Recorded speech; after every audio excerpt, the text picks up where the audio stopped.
Et quand ça dépasse un certain point, que vous devenez totalement possédé par vos propres pensées.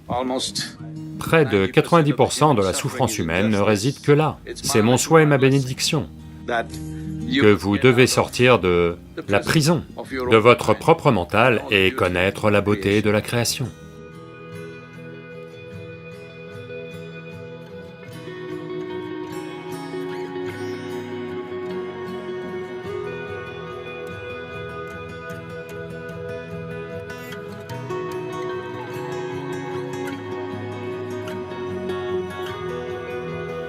La léthargie vient d'une surconsommation, soit de nourriture, soit de pensée. On peut se demander comment la surconsommation de pensée rendrait léthargique. Bien que tout le monde puisse comprendre que la surconsommation de nourriture rend à coup sûr léthargique. Eh bien, si vous devenez consumé par la pensée, vous verrez que vous ne voudrez plus sortir de votre lit. Je ne parle pas du fait de penser, je parle de la surconsommation de pensée, c'est-à-dire que la pensée se déverse en continu, sans effort de votre part, sans votre concentration, sans votre intention. Une fois que ça devient comme ça, vous verrez que, naturellement, vous avez envie d'éviter l'activité physique et quand ça dépasse un certain point, que vous devenez totalement possédé par votre propre pensée, eh bien, il y a des noms affreux pour décrire cela en termes médicaux. Il est important qu'il y ait une certaine modération dans la consommation de nourriture et dans la quantité infinie de pensées qui peuvent avoir lieu. Penser consciemment et simplement consommer, ou vivre de la pensée, ou être consumé par la pensée, sont des choses très différentes. C'est une triste réalité que pour tout un tas de gens, cette distinction n'est pas évidente. Et le prix que l'humanité paie pour ça n'est pas un prix juste.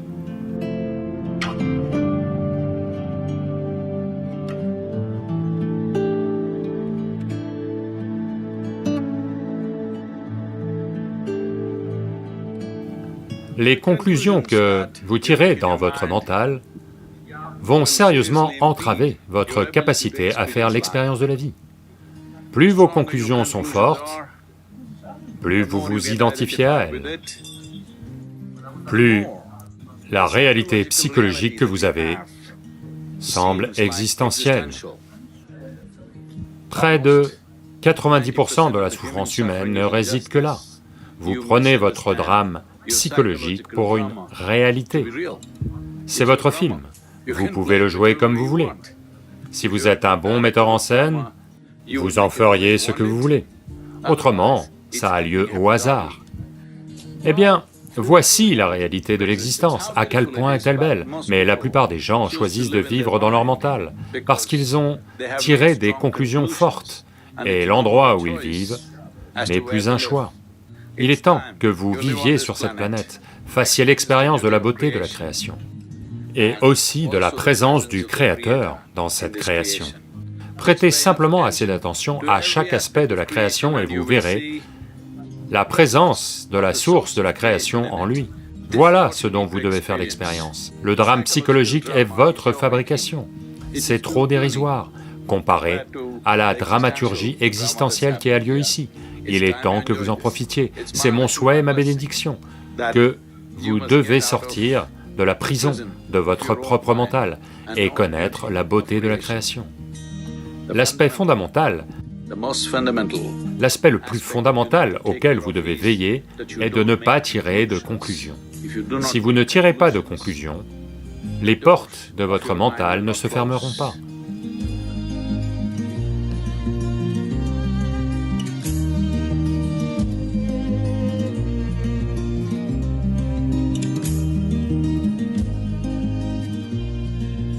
Si vous n'utilisez que votre intellect, en ignorant les autres aspects de votre intelligence, chaque petite chose de la vie vous rendra confus.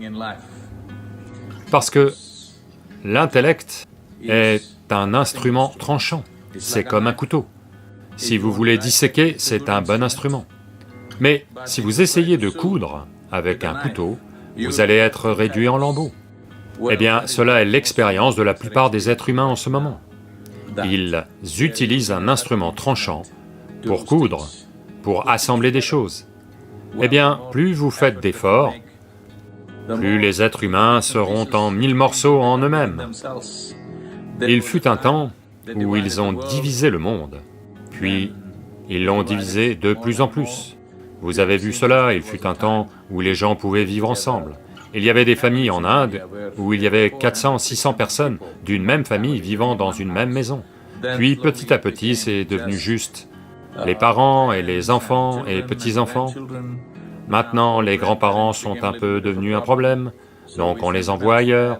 Maintenant, les enfants deviennent un problème, on les envoie ailleurs.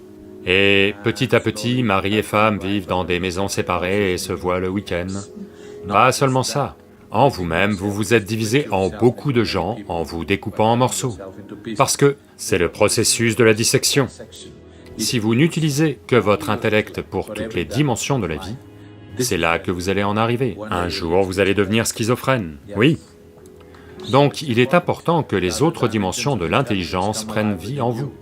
Sans ces dimensions de l'intelligence en vie, votre cœur ne battrait pas, votre foie ne fonctionnerait pas, vos reins ne fonctionneraient pas, tout cela n'arriverait pas.